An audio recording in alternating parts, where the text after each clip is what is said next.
Los días 29 y 30 de mayo, el Paraninfo del Colegio Universitario de Zamora acoge un encuentro único dedicado al misterio, la investigación y los fenómenos inexplicados.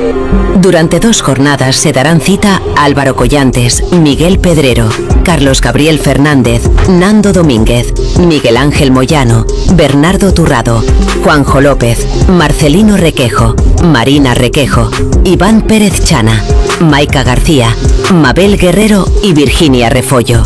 Un programa que incluye conferencias, grabaciones en directo, rutas nocturnas y una investigación paranormal en entorno histórico. Fantasmas, ovnis, símbolos, códigos, augurios de muerte, contactos con el más allá y enigmas históricos formarán parte de este encuentro único. El evento culminará con una mesa redonda abierta al público. Misterio en Zamora. Una cita con lo desconocido.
Las tecnologías, amiga, que estás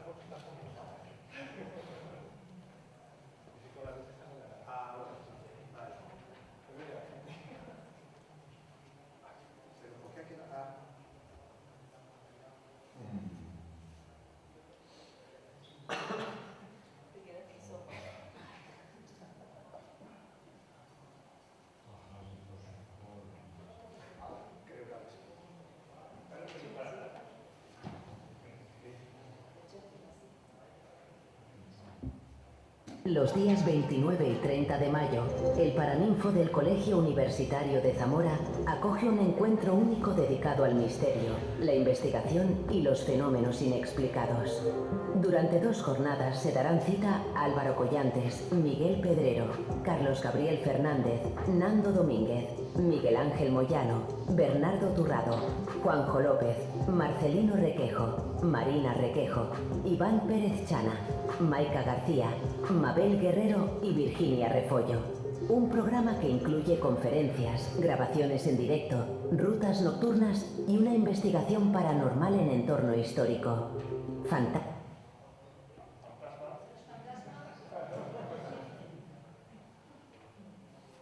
Bueno, la tecnología hoy, chicos, perdonadnos, pero nos está jugando unas malas pasadas muy grandes. Vamos a ver.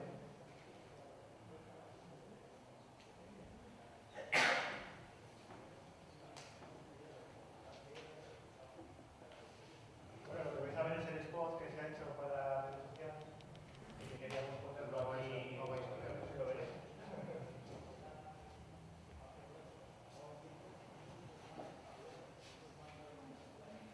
Bueno.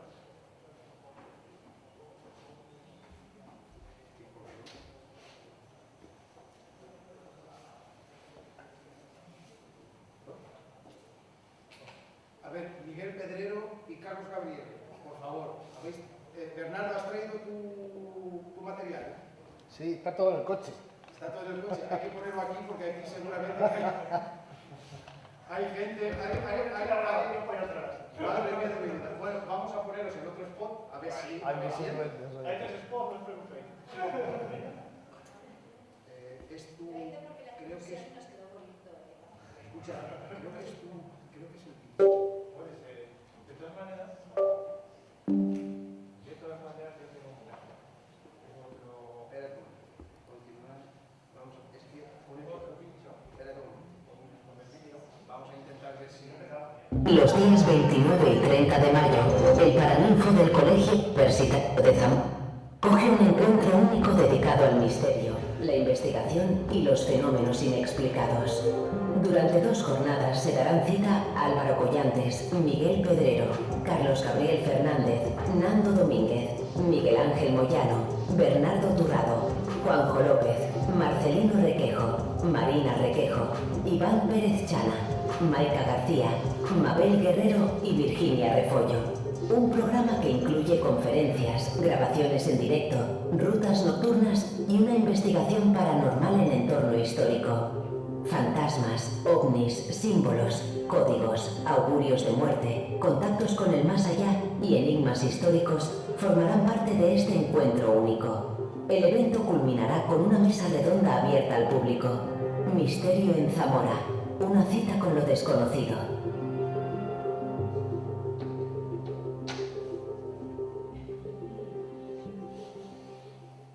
Bueno, parece que ahora sí. Bueno, buenas tardes. Buenas tardes a todos, bienvenidos. Yo había preparado voy a quitarlo por si acaso, no vaya a explotar. Yo había preparado un discurso, pero creo que es mejor, como estamos en familia, yo creo que es mejor pues hablar distendidamente, ¿no?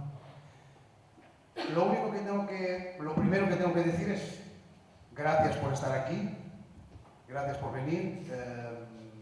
Es un placer estar aquí este año y los que habéis estado el año pasado, pues veis que esto, bueno, por lo menos la infraestructura ha cambiado un poquito y vamos a tener invitados de lujo.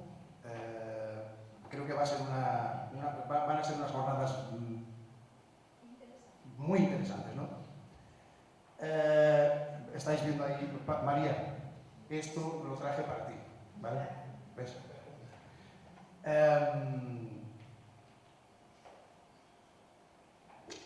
Gracias, en primer lugar, a todo el público, a los que estáis aquí, a los que queréis, a los que os gusta el misterio y a los que os gusta compartir estos temas.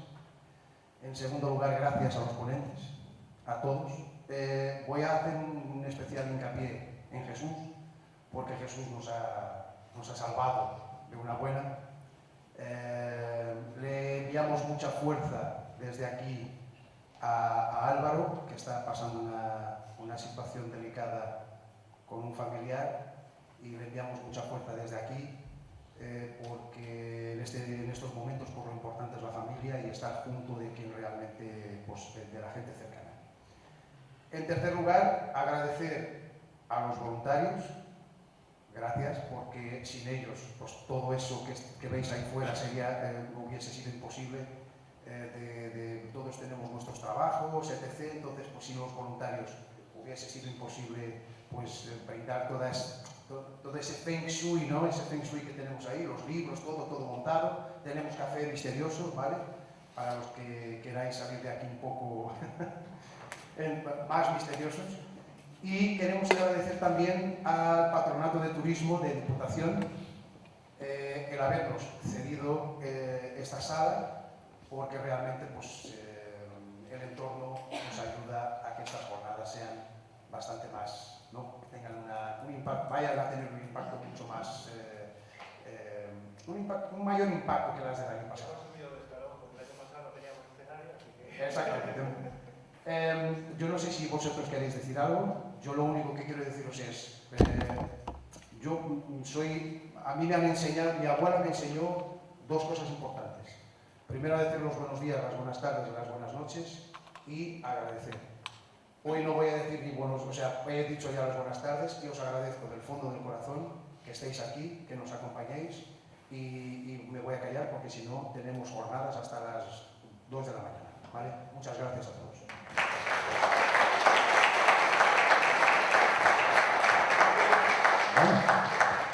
Bueno, ya que me obligan directamente. Aquí nuestro amigo Hugo ha dado las gracias a todos, pero yo sobre todo quiero darle las gracias a ellos dos, porque son maravillosos. Parece que no, pero es un trabajo de mucho tiempo, porque aunque lo veamos ahí, no es así. Aunque lo veamos en 2 días, esto ha sido una currada tremenda. Llevamos días quedando y días trabajando. Así que yo por mi parte os quiero dar las gracias a todos vosotros por hacer posible este evento.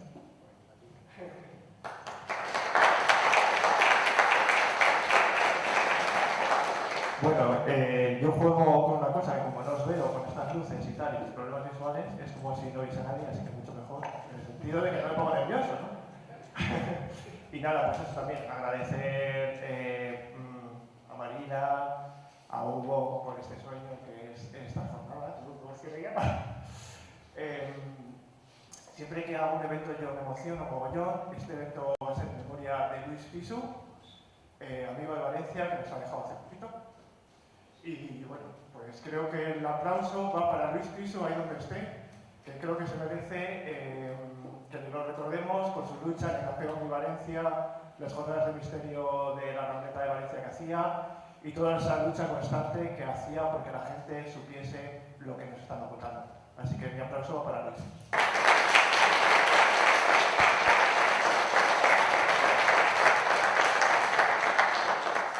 Bueno, hoy vamos un poquito encima del acontecimiento. Os pedimos disculpas porque hemos tenido aquí unos problemas técnicos y bueno, hemos tenido que solventarlos encima del acontecimiento. Voy a partir de ahora, pues vamos a dar inicio a las jornadas, ¿vale? Habéis visto el programa. Yo, sin más dilación, voy a presentar a Jesús Ortega. Jesús Ortega, como veis, el título de su charla es Ouija, historia de un juego maldito, lo pone en interrogación. Jesús Ortega es director y presentador del programa El Dragón Invisible en Radio Castilla-La Mancha y es miembro del equipo del programa El Colegio Invisible en Onda Cero. Se define como un apasionado del mundo del misterio y las creencias desde una perspectiva crítica. Por favor, demos una calurosa bienvenida a Jesús Ortega.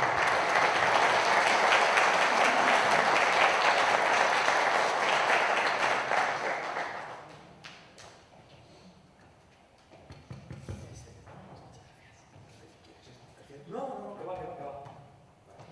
Este no es poco, ¿verdad? Que entiendo que es para el móvil. Este es para el móvil, me va dando el que tengo aquí, el pequeñito. Es el ovni. Estupendo. Es el ovni de Nano, seguramente. Estupendo. Bueno, muy buenas tardes.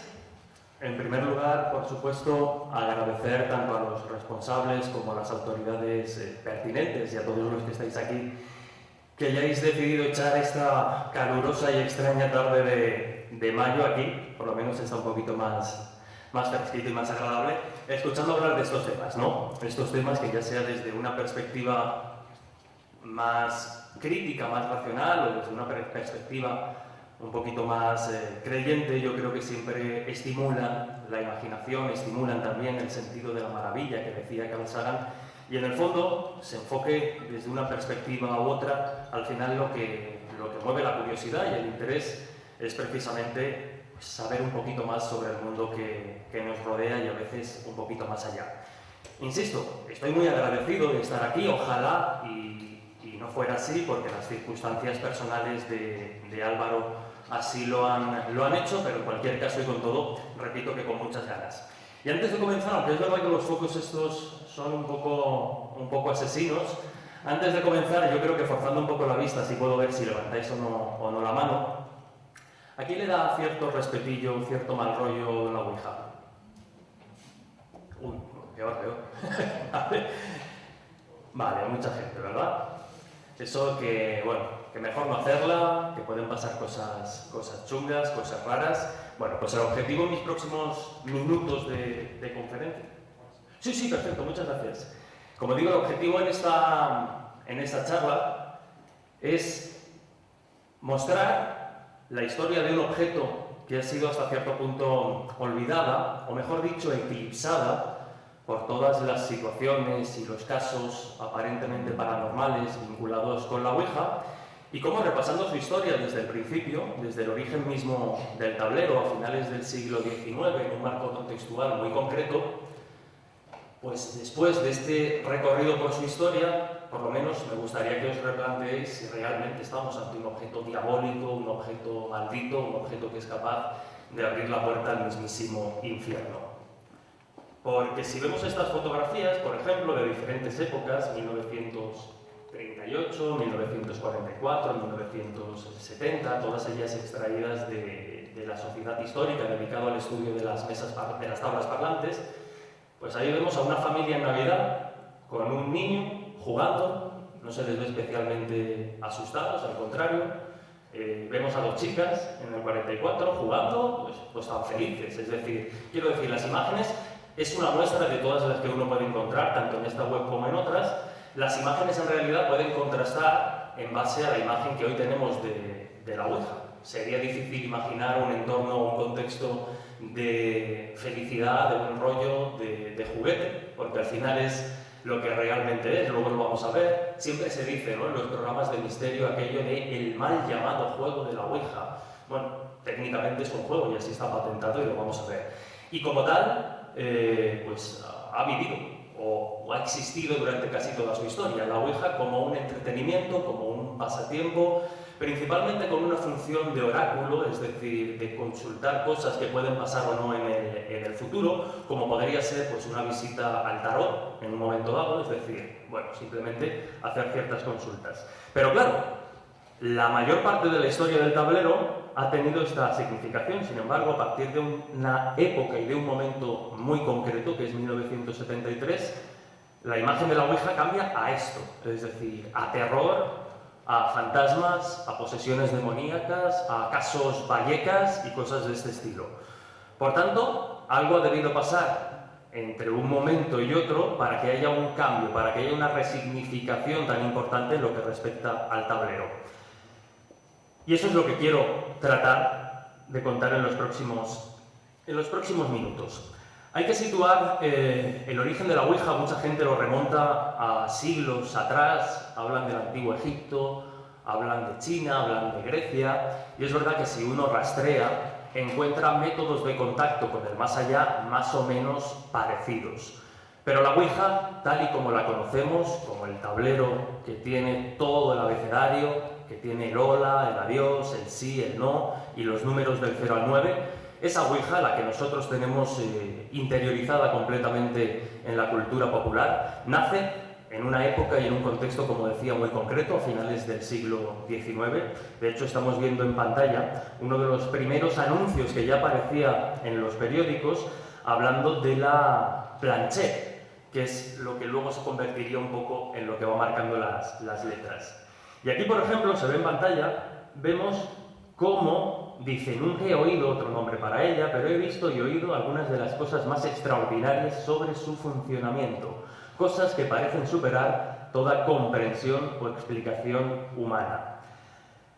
En este artículo, como digo, uno de los primeros, la Ouija se vendía principalmente como un desafío a la lógica, un desafío a las creencias, incluso un desafío a los propios científicos del momento, a los que se invitaba a desentrañar qué movía la planchette sobre el tablero y que generaba esos mensajes.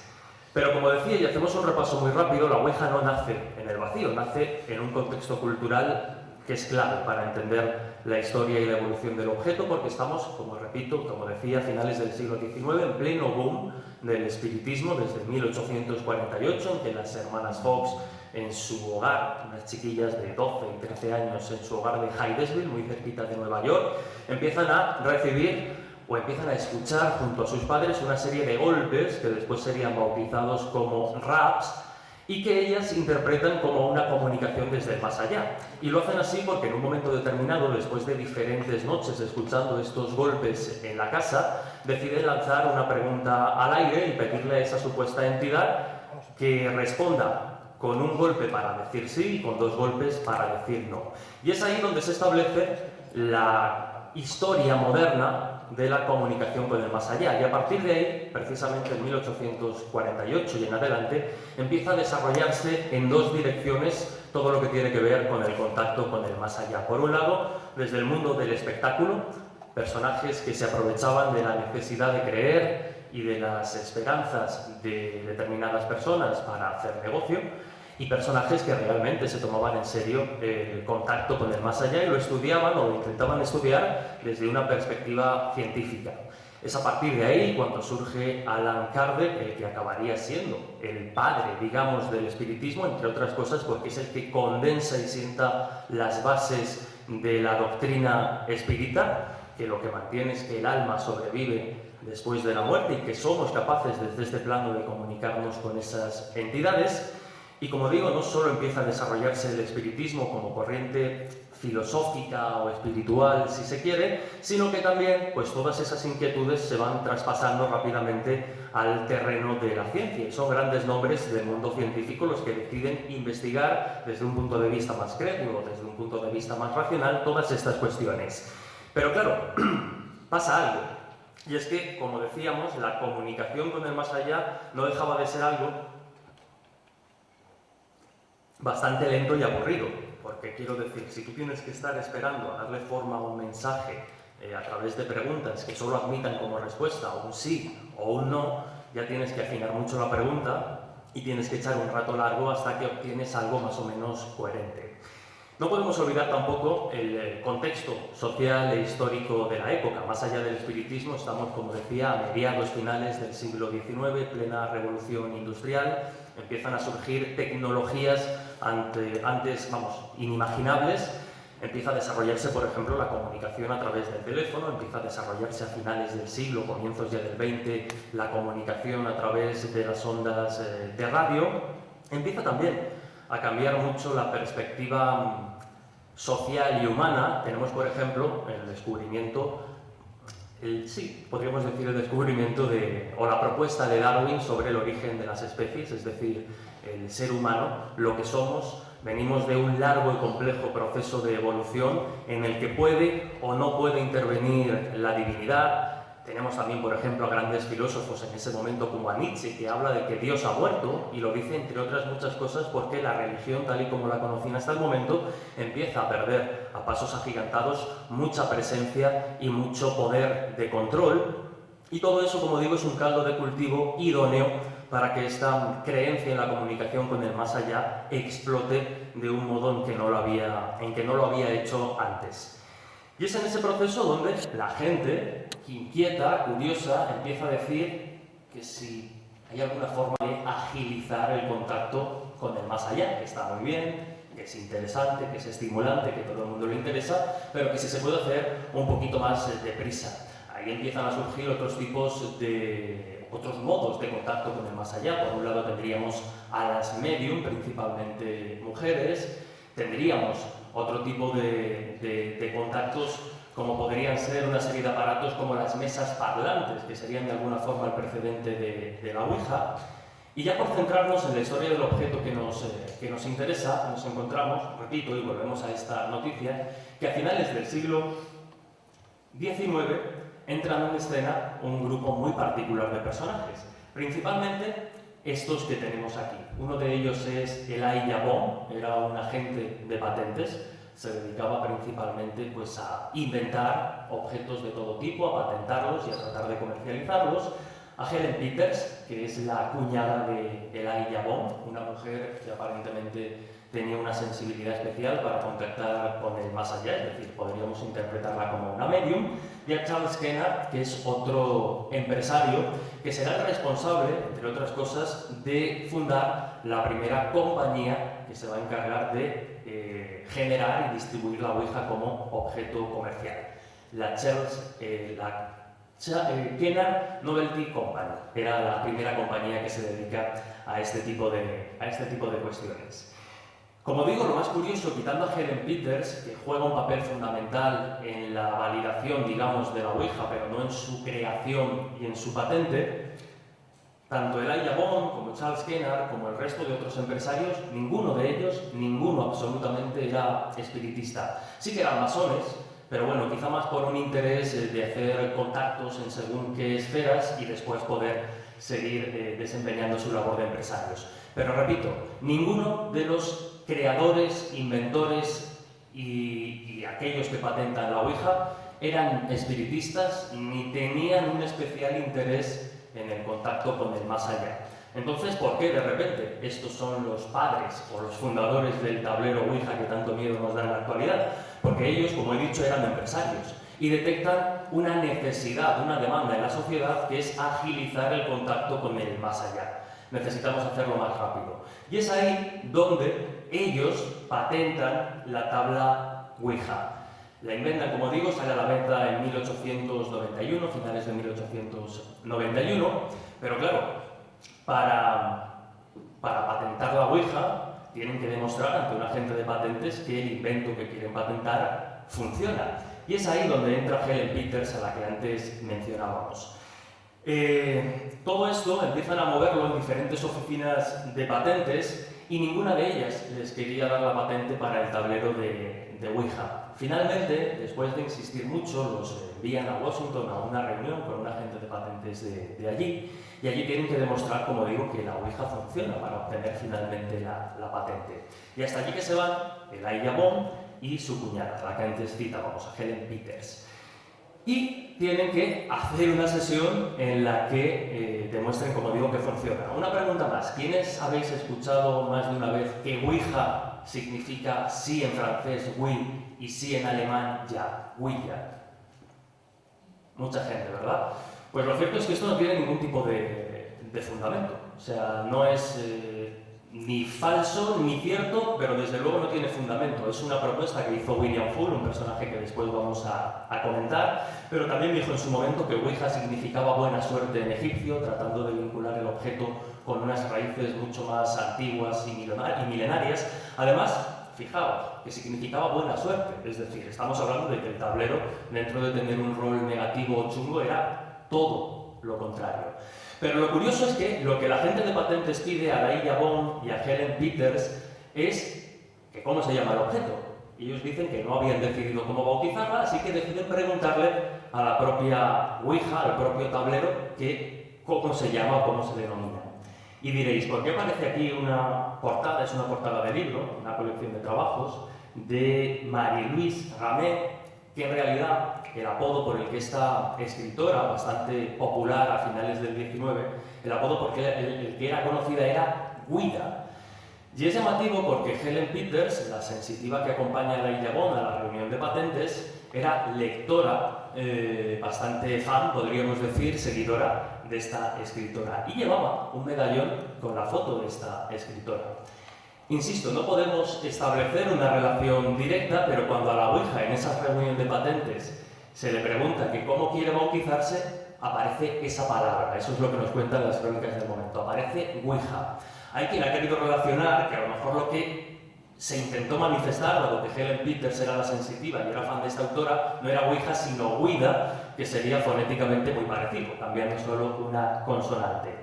Es una de tantas posibilidades, pero en cualquier caso lo de sí en alemán, sí en francés es bueno, pues un mito popular que ha calado, que tenemos muy asumido, pero que, repito, no tiene una base histórica sólida. Y aquí tenemos la patente, porque hay que decir que la Ouija funcionó, al menos convenció a la gente de patentes para darle el registro, porque después de preguntarle al tablero que cómo debían dirigirse a él, que cómo podrían bautizarlo, lo que le pregunta a la gente es que deletree su nombre completo. Aparentemente, ni Elijah Bond ni Helen Peters debían conocer el nombre de este agente de patentes que es el responsable de patentarla. Pero tampoco debemos ser ingenuos. Yo antes os decía que el oficio principal, tanto de Elijah Bond como de Charles Kennard y el resto de empresarios que patentan la Ouija por primera vez, era precisamente ser inventores. Muchos de ellos eran abogados de formación, pero se dedicaban al negocio de las patentes. Y como decía, no debemos ser ingenuos. Después de tantas reuniones infructuosas en las que no conseguían la patente ni para atrás, pues muy probablemente Elijah Bond se aseguró muy bien de conocer el terreno en el que iba a jugar para conocer la patente. Por tanto, es más factible que se hubiera informado de quiénes eran los trabajadores de la oficina a la que se dirigían para registrar el objeto, a que de repente la Ouija hubiese acertado de pleno al dar su nombre. El caso es que acierta, el agente de patentes queda impresionado y les da la patente. Una de tantas, porque luego habría decenas de versiones, decenas de tablas que con otros nombres trataban de imitar a la Ouija, que se convirtió en una marca comercial en unos pocos años, como vamos a ver. Pero como digo, en la patente vemos cómo funcionaba y cómo además se le da la calificación de juego. Y eso es llamativo porque William Full, al que enseguida os voy a presentar, que es al que se ha bautizado o al que se ha presentado como el padre de la Ouija, aunque realmente es el que más tarde llega al invento, pero se hace con los derechos y consigue popularizar y hacer de la Ouija un objeto de venta masiva. Él comenzó a trabajar en esa compañía que funda o que inventa la Ouija, la Kennard Novelty Company, y empieza a ascender poco a poco hasta que, como digo, finalmente acaba haciéndose con los derechos y acaba explotando absolutamente este juego. Pero como digo, William Full, cuando ya tiene los derechos, intentó por activa y por pasiva, llevando el tema de la Ouija a los tribunales, que la Ouija no fuera considerada un juguete, sino que fuera considerada objeto religioso, objeto de culto. Pero no penséis que es por una cuestión espiritual de darle a la Ouija una trascendencia que no tenía, no. Era una cuestión puramente práctica y empresarial, porque si en lugar de calificarse o patentarse como juguete se le da reconocimiento de objeto de culto, estarían libres de pagar impuestos. Por tanto, era una estratagema que no acabó de salir del todo bien y se quedó como juguete.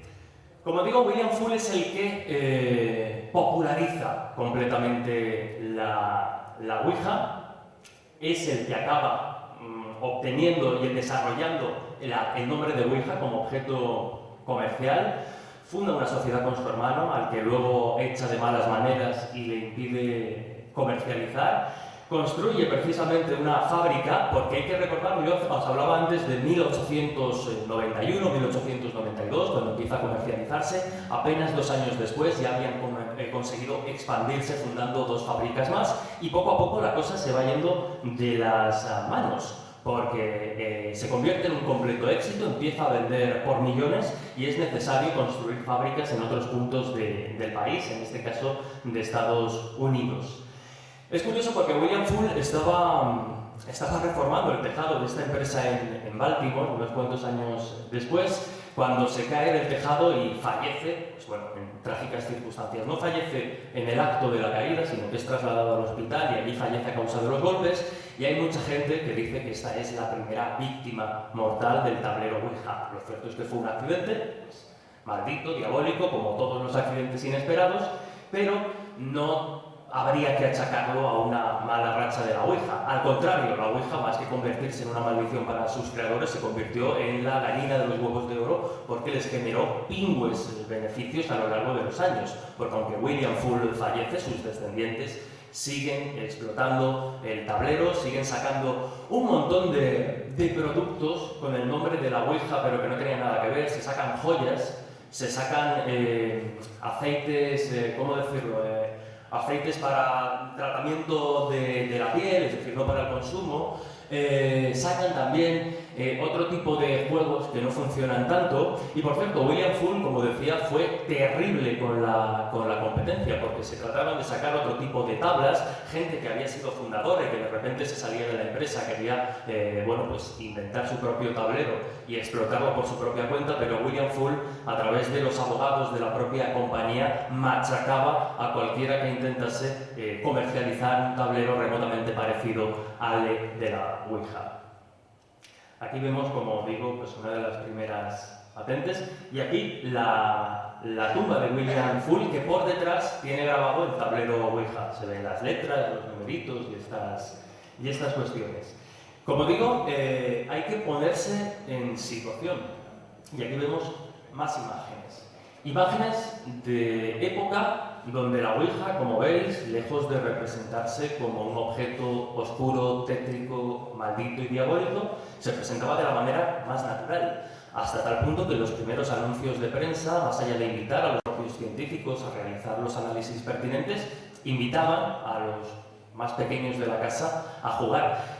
La popularidad fue tal que hubo incluso algunos episodios de series de animación muy populares, e incluso películas en concreto dedicadas a la Ouija. Hay un episodio de finales de los años 40 de Daniel el Travieso, donde se ve a Daniel el Travieso jugar con su amigo, le acaban de regalar la Ouija por Navidad y están los dos niños sin ningún tipo de supervisión jugando a la Ouija, preguntándole si Daniel llegará a ser presidente y su amigo será vicepresidente.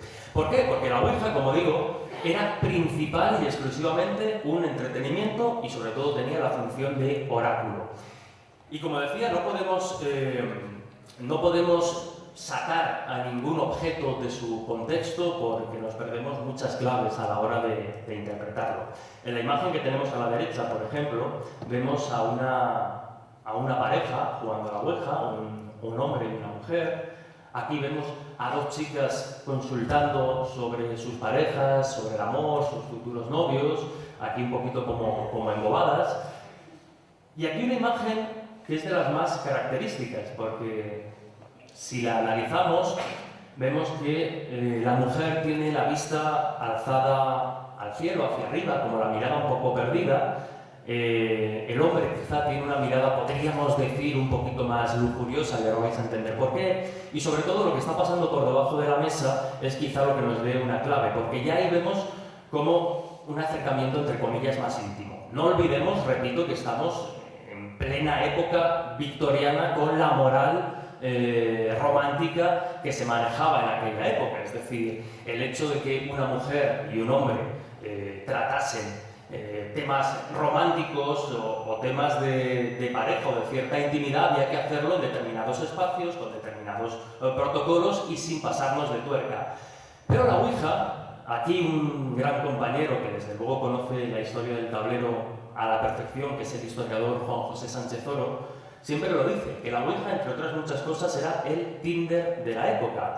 Porque con la excusa del juego, con la excusa de hacer la sesión juntas, pues oye, había ciertos coqueteos, ciertos manoseos, pues ciertos, tocamientos, entre comillas, debajo de la mesa, y permitía, es decir, como la excusa era el tablero Ouija, permitía, pues eso, ¿no?, trascender o transgredir, mejor dicho, ciertas normas sociales del momento, incluso en el apartado más íntimo. Pero insisto, pensemos, y ahora enseguida vamos a ir ahí, pensemos en la imagen de Reagan poseída después de hacer la Ouija y veamos esta imagen. El contraste es brutal.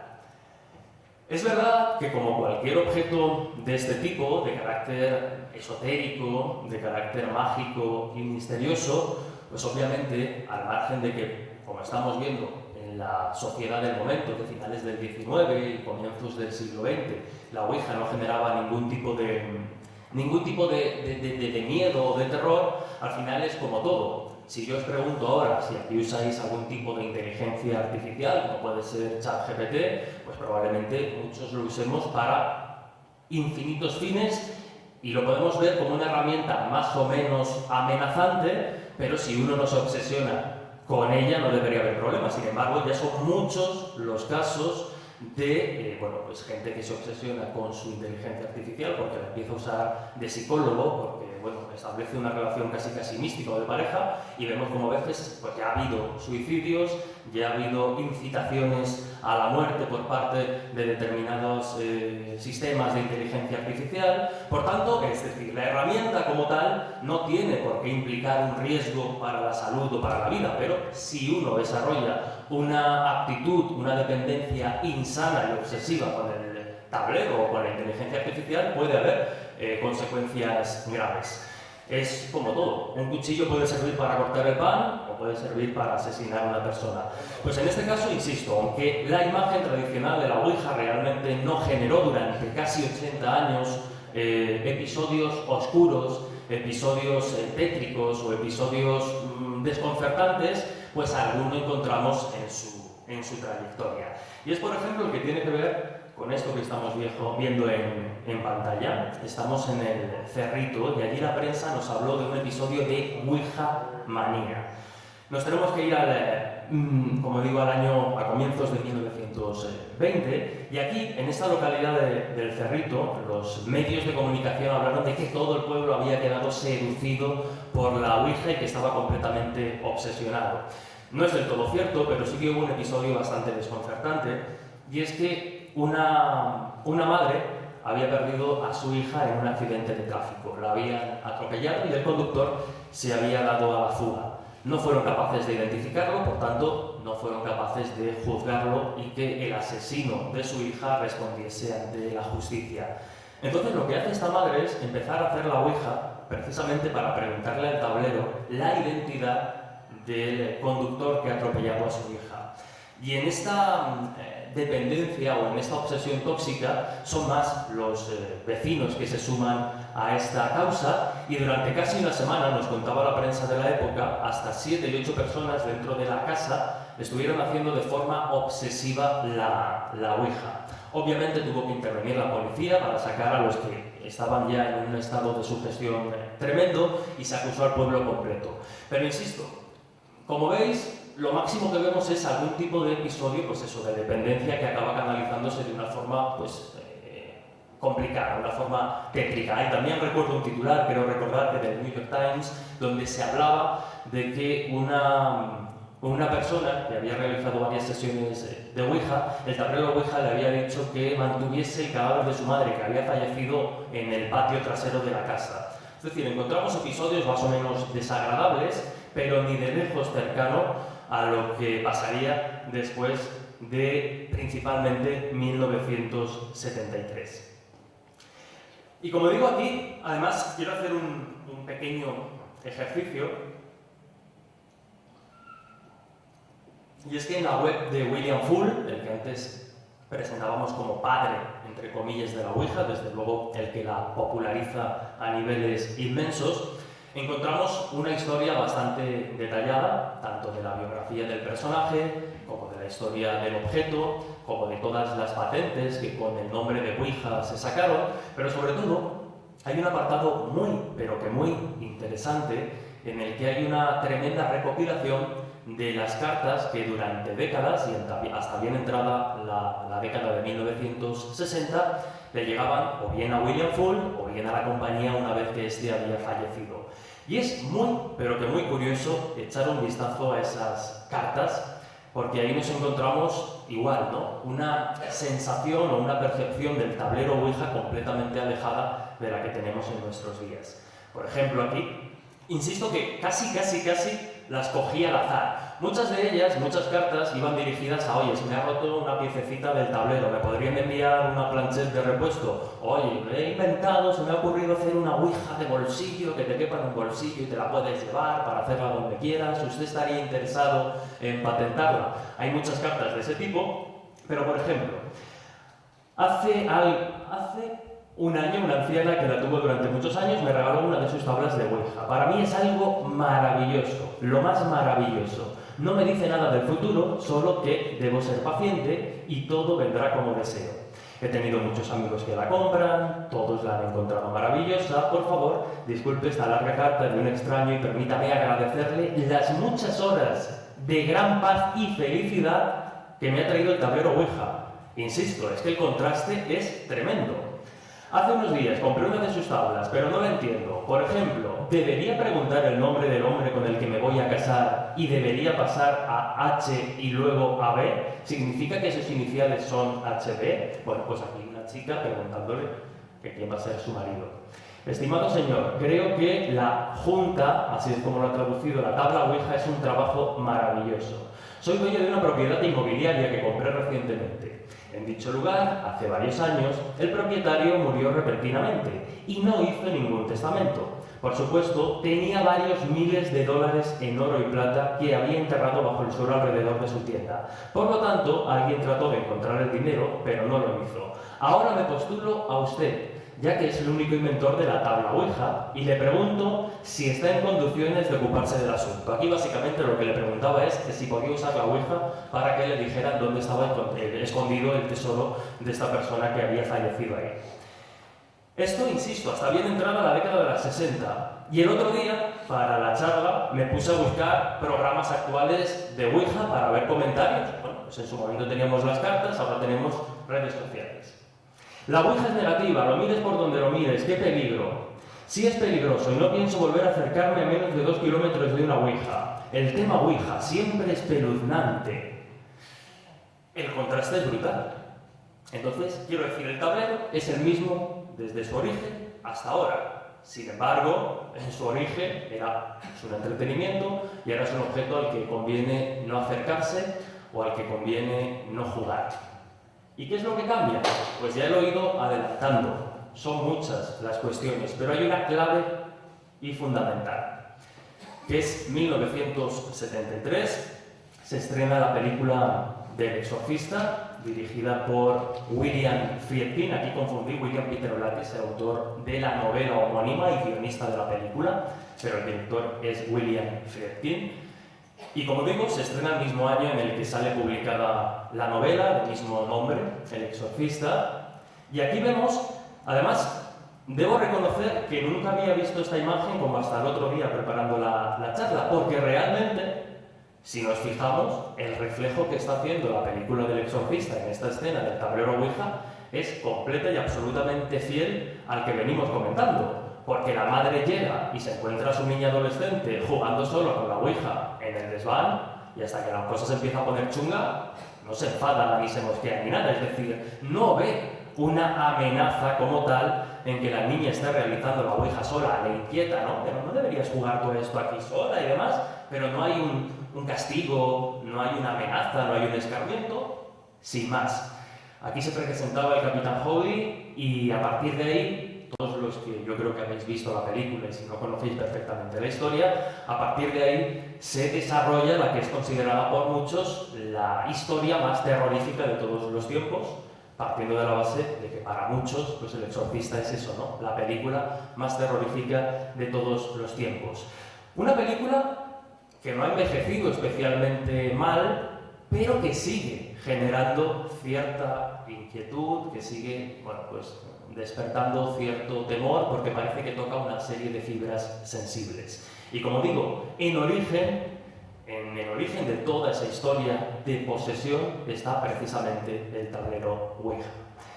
Y diréis, bueno, ¿y una película es capaz de resignificar por completo un objeto como la ouija? Es verdad que hay otros condicionantes. En la década de los 70 ya se estaba viviendo en Estados Unidos bueno, pues un auge también muy fundamentalista en lo que respecta a ciertas creencias por parte de la Iglesia Católica. Se empezaban a condenar ciertas prácticas vinculadas al esoterismo y esta clase de cuestiones, y obviamente ven en la Ouija pues el chivo expiatorio perfecto. La Iglesia hasta el momento tampoco se había posicionado ni a favor ni en contra del objeto, pero a raíz de la película la cosa cambia por completo. Y como digo, si el ejemplo de la Ouija os parece más o menos endeble, pensemos en otros casos parecidos, como por ejemplo ir a la playa. A lo mejor ir a la playa a una persona en un momento determinado no le debería generar mayor impacto, mayor estrés. Pero desde que se estrena la película del Tiburón de Spielberg, por ejemplo, también cambia un poco ese elemento. O, por ejemplo, la ducha, que en un momento determinado uno no puede imaginar como un escenario de terror hasta que llega Psicosis de Hitchcock. Es decir, hay películas, hay impactos culturales tan enormes que obviamente cambian el tejido social. Y la película del Exorcista, sin duda, es uno de esos casos. Porque precisamente, a partir de ese año, de 1973, es cuando la Ouija empieza, repito, a resignificarse como objeto maldito, como objeto diabólico y como objeto de contacto con lo demoníaco. Y a partir de ahí, unos cuantos años después, pues tendremos casos como el caso Vallecas, que nunca entendí muy bien por qué se vinculaba directamente a la Ouija, porque siempre se nos vende el relato del caso Vallecas como que Estefanía Gutiérrez Lázaro hace la Ouija y muere al día siguiente. No quiero tratar el tema con frivolidad porque hay una muerte de por medio y eso siempre es trágico, pero la realidad es que hace la Ouija y muere casi un año después. Por tanto, es como si yo estoy hablando hoy de la Ouija y de aquí a unos meses me da un chungo y decimos que es que me ha dado el chungo porque me he estado riendo del objeto. Es decir, establezcamos también una relación causa-efecto más o menos coherente. Pero no solo el caso Vallecas, son otros tantos los que encontramos vinculados con la Ouija como objeto maldito, pero sobre todo en el cine, ¿no? Es donde empieza a explotarse esta cuestión. Y aquí quiero hacer de nuevo otra reflexión, y es que ¿por qué la Ouija como objeto nos genera miedo o respeto? Al final es un método, un supuesto método de contacto con el más allá más. Quiero decir, si nos quedamos solo con el fundamento, es decir, que es un aparato, es un tablero, un objeto capaz de comunicarnos con otras realidades, haciendo un ejemplo un poco exagerado, un péndulo debería darnos cierto respeto, porque hay quien utiliza el péndulo o la bola de cristal como elemento de canalización ese tipo de cuestiones. Y sin embargo, si yo a una persona, por ejemplo, porque además hace no mucho tiempo veía a una amiga que está embarazada y le hacían el péndulo para ver si ella va a ser chico o va a ser chica. Y lo recibe, pues oye, con entusiasmo, con alegría, con simpatía. Ahora, si yo le digo, voy a consultar la Ouija para ver si lo que vas a tener es niño o es niña, pues a lo mejor me la tira a la cabeza y me deja de hablar. Pero no sé si entendéis el contraste que quiero establecer. Es decir, las psicofonías, por ejemplo, pueden dar más o menos yuyu, pero cuando uno experimenta con ellas, le genera cierta inquietud y decir, a ver qué va a salir. El péndulo, el tarot, la bola de cristal, son todos elementos de más o menos utilidad en el contacto con el más allá. Y sin embargo, la Ouija, que es un formato más para experimentar esa comunicación, genera un pánico terrible. Incluso en aquellas personas que no creen en este tipo de cuestiones, te dicen, bueno, no me da miedo, no creo, pero me da cierto respeto. Pero claro, yo hasta aquí he argumentado esta cuestión en lo cultural, en lo histórico. Pero es que la ciencia también tiene mucho que decir lo que respecta al tablero Ouija. No sé hasta qué hora tengo, porque... ¿Hasta qué hora tendría, Nando, más o menos? Por dejar un turno de preguntas, hasta y media con preguntas incluidas estaría bien. Sí, más o menos. Venga, perfecto. Pues entonces no voy a dar mucho la turra con la ciencia, pero sí unos cuantos ejemplos interesantes. Ok, ya me ha recortado 10 minutitos, pero bueno, lo intento. Lo intento, no hay problema. Como decía, en sus inicios son muchos los científicos que se interesaron ya no solo por la Ouija, sino por otro tipo de objetos. Y por ejemplo tenemos a Michael Faraday, desde luego, pues, un científico que ha pasado por méritos propios a la historia de la ciencia. Michael Faraday no investigó directamente el asunto de la Ouija, pero sí las mesas giratorias, que para el que no conozca el concepto de mesa giratoria era igual, un método de contacto con el más allá, en el que, parecido a la Ouija, normalmente una mesa camilla redonda de 2-3 patas, pues los participantes en la sesión se ponían alrededor de la mesa, posaban suavemente sus manos sin ejercer demasiada presión y a partir de ahí la mesa bailaba, levitaba en algunos casos decía, pero principalmente hacía movimientos muy bruscos partiendo de la base de que los participantes no estaban ejerciendo presión. Y ahí lo que hacían es que en función de la pata en concreto se numeraba pata 1, 2 y 3 y en función de los golpes que daba le correspondía una letra en el abecedario. Claro, vuelvo a lo mismo que comentaba al principio, para formar un mensaje así, libérate la tarde y échate un café tranquilamente porque hasta que sacas un mensaje dado con la patita contando que sumo la A, la Z y la B. Pero bueno, el caso es que hasta que la Ouija llega, la mesa parlante era uno de los más populares. ¿Y por qué tiene relevancia en lo que respecta a la Ouija? Porque el fenómeno que movía la mesa parlante está también en el origen de los movimientos que se generan sobre el tablero de la Ouija. Como digo, Faraday hizo una serie de experimentos por aligerar un poco esta cuestión y llegó a la conclusión, él poniendo a un grupo de control para investigar las mesas parlantes, él llegó a la conclusión él diseñó un aparatito en el que si primero se movían las manos de los participantes, se dibujaba una línea en una dirección y si lo que primero se movía era la mesa, la línea aparecía, ¿no?, dibujada en la gráfica en la dirección contraria. Y él en todos los experimentos que hizo, incluso uno en el que no permitía a los participantes casi mover las manos, en todos los experimentos que hizo es que el movimiento de los participantes siempre era anterior al movimiento de la mesa.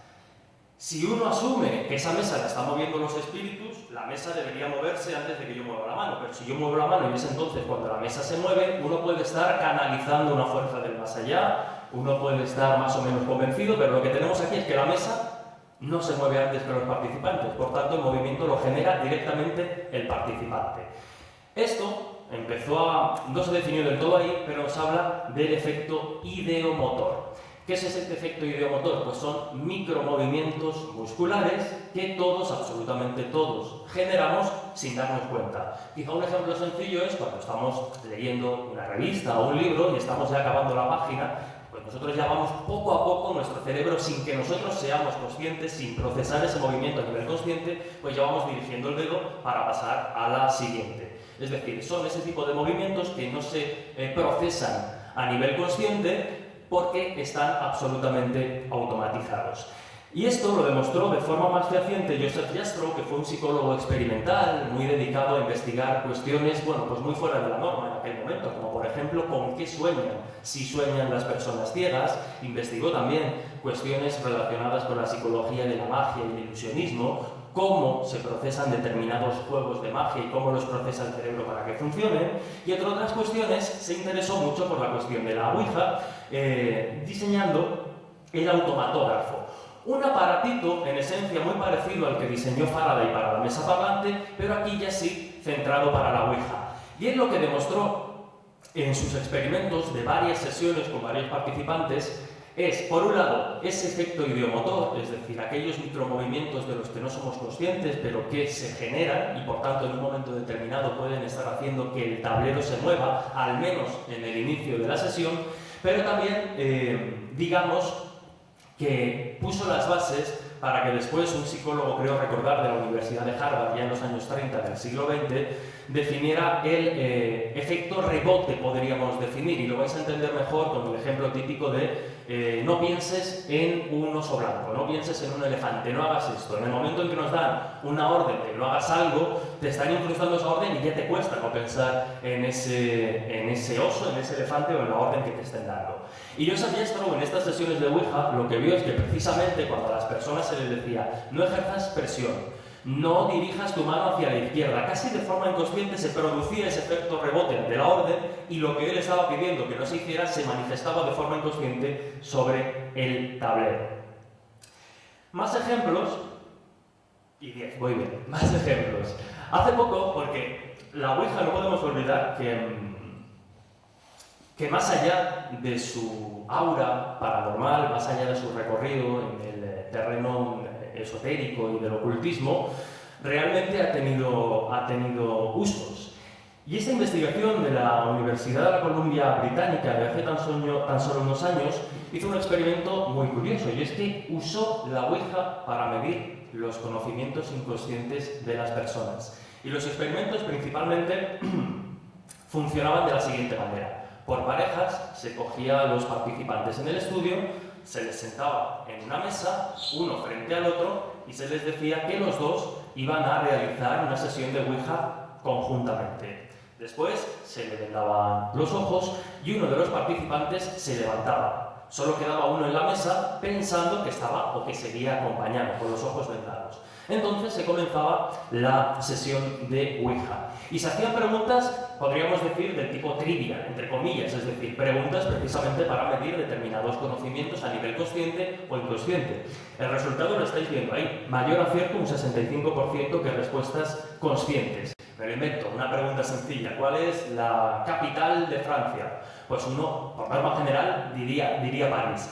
Pero lo que demostró este experimento es que ante preguntas que conscientemente una persona no sabía responder, cuando hacía, o se hacían en este experimento pensando que estaba haciendo una sesión de Ouija junto a otro compañero, esa pregunta que conscientemente no había materializado, se materializaba. Por tanto, había un conocimiento inconsciente al que, a través de la Ouija, entre comillas, se podía acceder. También demostraron, y esto es importante, porque por norma general las Ouijas, hombre, uno la puede hacer solo si lo quiere, no es lo más recomendable si es sugestionable, pero por norma general se hacen en pareja o en grupo. Y este experimento demostró que cuando estaban las dos personas, porque luego el experimento se replicó de otra manera, el participante hacía la sesión de Ouija primero solo y después se le decía que el otro componente de la sesión estaba en otra sala, pero que estaban conectados y que la sesión iba a ir. Cuando la persona se sentía acompañada, vamos a decirlo así para entenderlo, se multiplicaba precisamente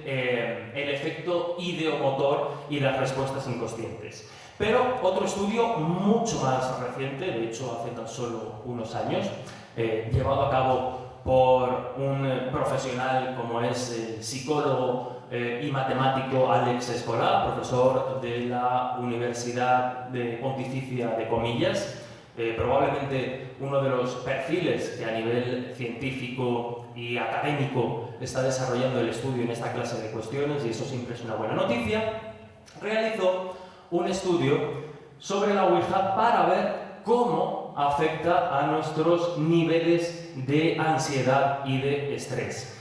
Él hizo, aquí lo tenemos más o menos desarrollado, con 84 participantes divididos en dos grupos de creyentes y escépticos, realizó 21 sesiones de Ouija nocturnas en Montserrat, en un sitio supuestamente encantado, es decir, en un sitio con historia, con leyendas, lo que añadía una carga sugestiva a la sesión, y después medir el impacto de esa sesión de Ouija a nivel de ansiedad y a nivel de estrés, tanto en el perfil crédulo como en el perfil escéptico. Conclusión, resultados. Los creyentes en la Ouija, después de realizar esas sesiones, una sensación de un 25,5% más de ansiedad y aumento de experiencias anómalas en su casa. En los escépticos, sin cambios significativos. Por tanto, vemos que un componente fundamental para que en la Ouija se manifieste lo que uno quiera que se manifieste es precisamente el nivel de creencia y el nivel de sugestión que uno tiene al practicarla. Hay que decir que yo estoy tratando el tema como muy a la ligera, quitándole mucho peso, y no quiere decir que la Ouija no sea peligrosa. Como he dicho, puede generar una dependencia. Los psicólogos y los psiquiatras, al margen de lo paranormal o no del objeto, siempre dicen que si una persona es sugestionable, aunque no tenga una creencia previa en el más allá, los espíritus malignos y estas cuestiones, si una persona es sugestionable o está pasando un momento emocional complicado, pues a lo mejor no es lo más recomendable ponerse a hacer la Ouija. Porque como dicen estos expertos, el peligro no es hacer la Ouija, sino creerte lo que se manifiesta en la Ouija. Yo puedo hacer la Ouija, la he hecho en muchas ocasiones sin resultados significativos, pero si a lo mejor me pilla en un momento emocionalmente débil, como a cualquiera puede pasarnos a lo largo de nuestra vida, y de repente me dice que mañana me voy a morir, pues a lo mejor mañana no me muero, pero el estado de ansiedad en el que entro sí me puede generar complicaciones de salud o ponerme en un estado de tensión, desde luego nada recomendable. Por tanto, insisto, no quiero decir que la Ouija no sea peligrosa, por supuesto que lo es, pero el peligro no está como tal en la esencia del objeto, sino conecta con el más allá o con el mismísimo infierno. No, el peligro está precisamente en creérsela.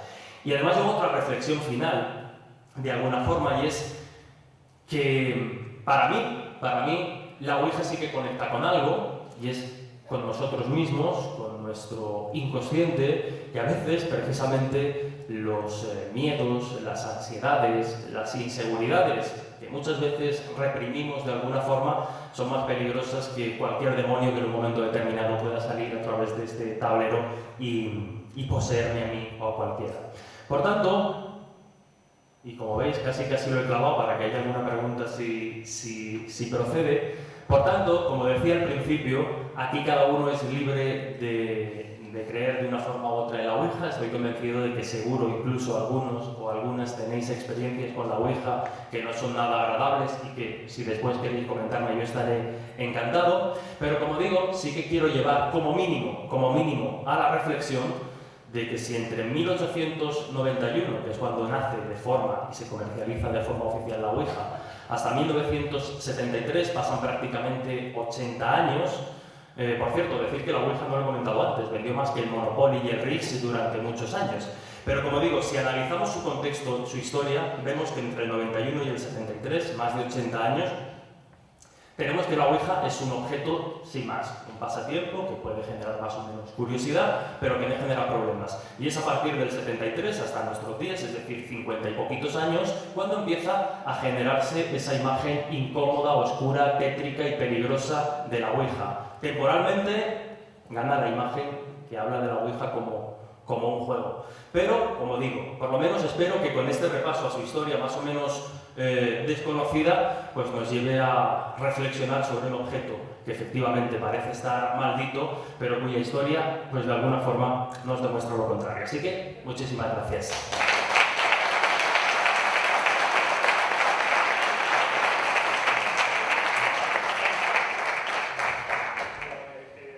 Ahora sí. Si tenéis alguna pregunta por ahí, pues es a tiempo de decírsela. Yo tengo muchas preguntas. Bueno, a Hugo no le hagas nada, que es espírita. No le hagas caso porque es espírita y el tema de la Ouija ya sabes. Vamos a seguir. En primer lugar, esto es para ti. Muchísimas gracias. Para que tengas un recuerdo de la Asociación del Misterio y de las Tiradas.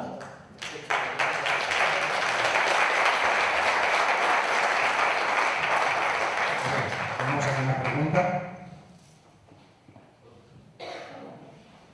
Mira, hoy hemos hablado específicamente de la Ouija y hemos sido escépticos o científicos, pero en general, ¿crees en lo paranormal o dirías que por el contrario son cosas no inexplicables, pero inexplicadas, que aún no tienen explicación? Probablemente me quedaría más en ese último planteamiento de inexplicadas que no inexplicables, porque bueno, y si nos ponemos analistas, inexplicable es algo que por naturaleza jamás se va a poder explicar. Entonces prefiero quedarme en ese apartado de inexplicado. Y no es que no crea o deje de creer en lo paranormal, sino que creo que antes de etiquetar algo como paranormal, desde mi humilde punto de vista, yo no soy de formación científica, soy periodista interesado en estas cuestiones, pero lo que voy, por lo que he podido hablar con muchísimos especialistas de diferentes disciplinas, es que antes de acudir y de etiquetar algo como paranormal, hay que eliminar antes cantidad de posibilidades, muchas veces que ni siquiera nos planteamos, precisamente por desconocimiento, ¿no? En determinadas áreas del saber, como puede ser la psicología, la neurología, la psiquiatría, la física, en fin, mil cuestiones. Por tanto, no diría tanto, por supuesto me califico y muy orgulloso como escéptico, pero sí como exigente. Es decir, antes de colocar la etiqueta de paranormal, de esto se nos escapa completamente de cualquier explicación racional, creo que hay que rascar muy mucho y con ganas para tratar de descartar posibles interpretaciones, no diré racionales, sino plausibles. Así que, bueno, me quedo un poco en ese limbo, ¿no? de inexplicado, que no inexplicable, y siempre, insisto, pidiendo un poco exigencia a la hora de hacer determinados análisis. Es verdad que nos movemos en un terreno resbaladizo, en el que a veces es complicado llevar el análisis de algunas historias o algunos casos más allá del salto de fe de creerla o no. Pero bueno, en cualquier caso, siempre con respeto y como decía al principio, ¿no? Yo creo que al final un poco el punto común es el mismo, que es aprender y saber un poco más de lo que nos rodea.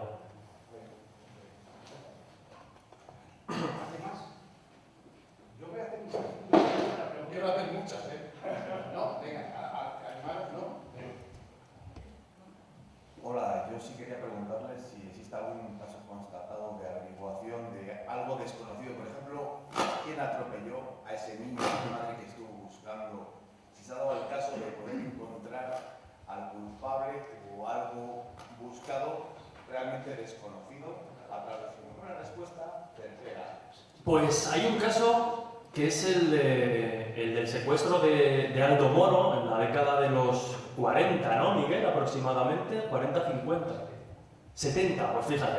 A lo que voy es que sí que hubo a través de una sesión de Ouija, parece que la sesión confirmó el sitio exacto donde había estado este personaje político, digamos. Aunque también, forzando un poco la explicación racional, hay quien planteó la posibilidad de que se utilizó la Ouija para dar una información sensible, una información bastante sensible, porque estamos hablando de un secuestro político de alto impacto, para no señalar fuentes directas. Es decir, como yo no puedo involucrarme en este caso, porque si digo que sé dónde está, obviamente van a pensar que estoy involucrado, digo que ha sido a través de la Ouija, pero ese caso estaría ahí. Sí que hay que decir una cosa importante, y no lo he comentado en las explicaciones científicas y con esto ya termino.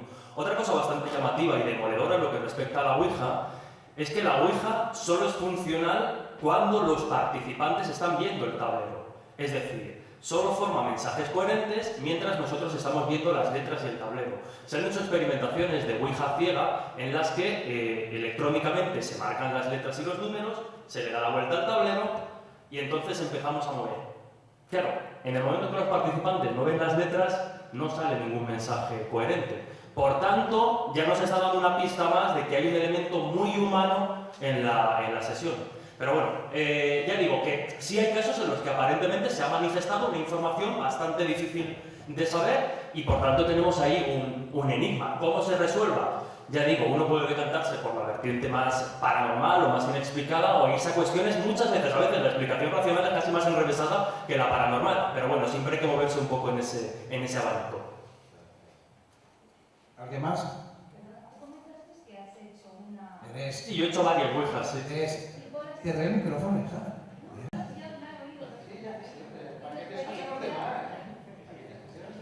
Quería que me comentaras, bueno, tu experiencia. Y también puedes decir tu nombre, etc.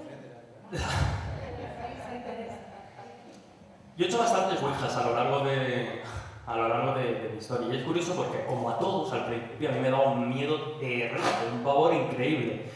Hasta que hice la primera Ouija, vi la ocasión y el momento con gente experimentada, con gente de confianza, con gente en la que me encontraba en un entorno seguro. Y curiosamente esa primera Ouija fue la que ya me desencantó por completo, porque sucedió algo. Y es que, para empezar, ojo, y no estoy hablando de que hubiera una intención de engañarme. Para empezar, es verdad que hicimos una Ouija casera, como tantas se han hecho, pues ponemos las letras y con un vasito de chupito en la mesa empezamos a hacer la Ouija. Para empezar, es verdad que el vaso, mientras trataban de arrancar la sesión, caía siempre hacia el lado de una persona. ¿Quiere decir esto que había una persona conscientemente engañándonos? No, probablemente había una persona, bueno, pues en un estado poco más alterado de conciencia que estaba dirigiendo un poco. Pero claro, ya es sospechoso que hubiera más fuerza hacia una dirección. Y luego lo que más me llamó la atención es que lo que salió en esa Ouija fue un niño que se llamaba Manuel, que había fallecido en los alrededores, ahogado en un pozo, creo recordar, una historia terrible. Y todo empezó porque la Ouija marcó la M, la A y la N. En la primera pregunta, ante ¿cómo te llamas?, marcó M-A-N, no marcó más. Pero el resto del grupo, ante M-A-N, ya dijeron Manuel. No hizo falta que la Ouija terminase y completase el nombre. Ya todos, en ese estado un poco de sugestión, aceptamos que era Manuel. Pero a lo mejor era Manolita, o era Mani, o era... Y a partir de ahí, todo lo demás se desarrolló un poco en esos términos. Es decir, si uno analiza creo que se grabó en vídeo, pero si analiza la sesión ve que se va autocompletando muchísimo esa historia que además no coincidía, o por lo menos no se encontraron registros que certificaran esa historia. Luego otras Ouijas, te estoy hablando de las que han funcionado, entre comillas. Por ejemplo, otra ouija hecha con unos compañeros, curiosamente, todos muy interesados en el fenómeno ovni, es decir, los podríamos denominar ufológicos. La ouija empezó no a decir que era un fantasma y tal, sino que iba a haber un encuentro previa cita y que para ver un ovni había que bajar a verlo corriendo. Por tanto, estamos viendo que al final hay una personalidad o ciertas personalidades que marcan de una u otra forma el desarrollo de la sesión. Estas son dos. De las 20 o 30 que he podido hacer, son las dos únicas en las que ha pasado algo. En el resto ni se ha movido, en mi caso.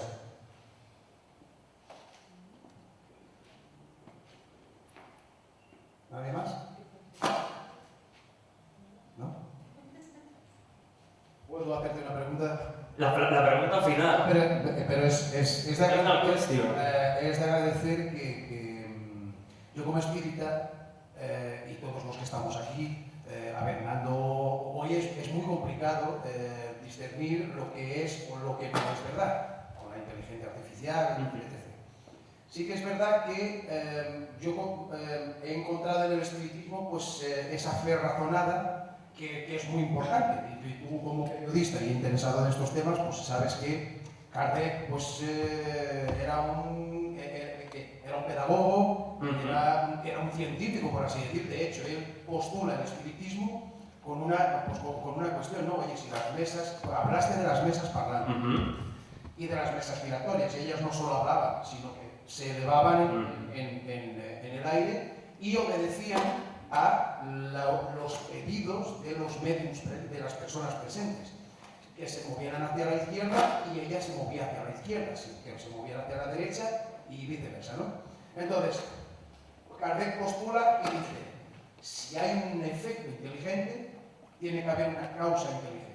Y ahí nace, después con todo ese, codifica el espiritismo, etc. Y él va, él justamente va como Jesús Ortega, entre comillas. Él era escéptico, acude a la sesión. O sea, él va como Jesús Ortega, no digo como Jesús Ortega, quiero decir que Jesús Ortega no es un escéptico, es una persona que se interesa y que se interesa por la verdad. Y él igual, porque para él era un juego, él lo consideraba como un juego de niños. Hasta que ¿tú no crees que la conciencia con la que no es la herramienta si es mala o si es buena? Es la conciencia con la que se utiliza la herramienta, ¿no? Porque Internet es una herramienta. Obviamente, sí. Pero tenemos muchos fraudes en Internet, entonces no quiere decir por eso que todo lo que haya en Internet es fraude. Entonces, tus consideraciones sobre esto... O sea, No, tú lo has descrito perfectamente. Al final es la intención o el objetivo con el que uno se acerque a X objeto o X fenómeno. Por norma general, y vuelvo a insistir, ¿no? La ouija ya está resignificada como algo maldito. Por tanto, es normal que si uno va a hacerla, pues haya ya un contexto que condiciona que probablemente la experiencia sea negativa, sea oscura o sea de ese tipo. Pero no tiene condicionado también, yo creo que también tú, no sé si estás de acuerdo, condicionado mucho por el cine de Hollywood. Claro, absolutamente. Sí. Pero obviamente es lo que has dicho, ¿no? Es más la intención con la que uno se acerca al objeto que el propio objeto, que en su naturaleza pues ni es bueno, ni es malo, ni tiene... Porque insisto, y vuelvo a repetir, no olvidemos que la ouija es eso, una herramienta canalizadora como puede ser cualquier otro elemento, pero que está marcada culturalmente por todas esas historias de terror, principalmente, y tú lo has dicho, pues a través del cine. ¿Alguien más? Bueno, pues nada, pues... Muchísimas gracias. Un aplauso muy fuerte para Jesús.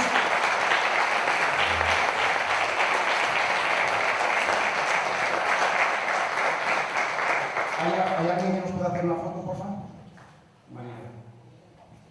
Nando. ¿Dónde está nuestro fotógrafo? ¿Fotógrafo oficial, por favor? Ah, también es. Que estamos muy empleados. Pues hago una película. A ver, y momento no puedo clonar.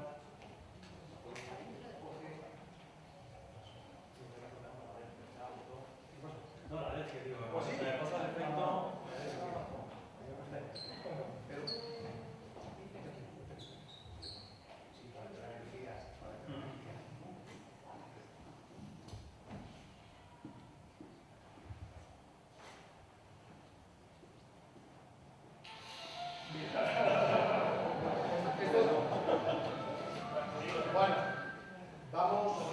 Vamos a hacer una pausa hasta las 18:50, ¿vale? Podéis tomar un cafetito, podéis comer lo que queráis. Y tenemos al fondo, ¿vale?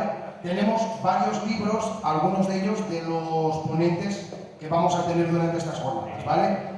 Están a la derecha, un poquito allá al fondo, si queréis echar un ojo, tomad un cafetito, etcétera, etcétera, porque después vamos a tener la grabación del podcast Protagonistas de lo Insólito con Miguel Pedrero y con Carlos Gabriel Fernández, ¿vale? Muchas gracias por haber asistido. Hasta ahora.